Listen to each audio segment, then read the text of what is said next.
ఈరోజు మనం 1774లో ఏర్పాటైన సుప్రీంకోర్టుకి మరియు 1937లో ఏర్పాటైన ఫెడరల్ కోర్ట్ ఆఫ్ ఇండియాకి మధ్య గల తేడాలను ఈ వీడియోలో తెలుసుకుందాం. హాయ్ హలో వెల్కమ్ టు టీ1 అకాడమీ. నా పేరు ఆజాద్.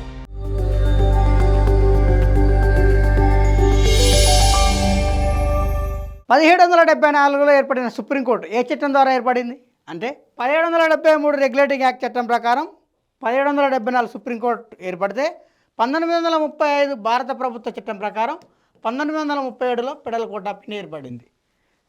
1774లో ఏర్పాటైన సుప్రీంకోర్టు యొక్క ప్రధాన కార్యాలయం వచ్చేసి కలకత్తా అయితే 1937లో ఏర్పాటైన ఫెడరల్ కోర్ట్ ఆఫ్ ఇండియా యొక్క ప్రధాన కార్యాలయం వచ్చేసి ఢిల్లీ.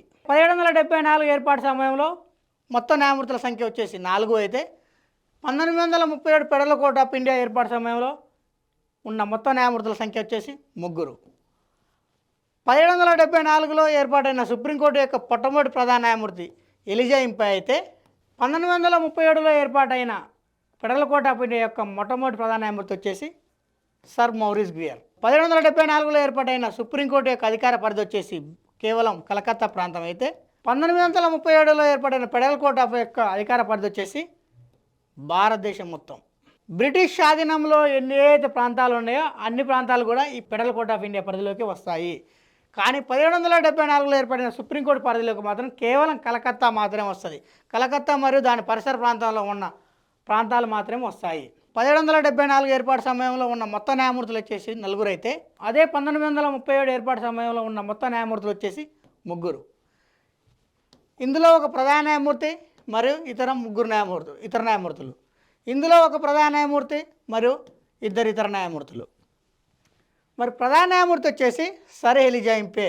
ఎప్పుడైనా 1774లో ఏర్పాటైన సుప్రీంకోర్టు అప్పుడు. అదే 1937 ఫెడరల్ కోర్ట్ ఆఫ్ ఇండియా అప్పుడు ప్రధాన న్యాయమూర్తి ఎవరు అంటే సర్ మౌరిస్ గ్వియర్. మరి ఇక్కడ న్యాయమూర్తులు 3 అన్నాం కదా, ఎవరెవరు వాళ్ళు అంటే Robert Chambers, John Hyde, Stephen Caesar. ఇక్కడికి వచ్చేసరికి ఇద్దరు న్యాయమూర్తులు ఎవరెవరు అంటే సర్ షా మహమ్మద్ సులైమాన్, ఇంకో అతను వచ్చేసి ఎంఆర్ జయకర్. మరి 1774 సుప్రీంకోర్టు ఇచ్చే తీర్పులు అంతిమమా అంటే కావు. మరి 1937 ఫెడరల్ కోర్ట్ ఆఫ్ ఇండియా ఇచ్చే తీర్పులు అంతిమం అంటే కావు. మరి ఈ ఇచ్చిన తీర్పులు ఎక్కడ అప్పీల్ చేసుకోవాలి?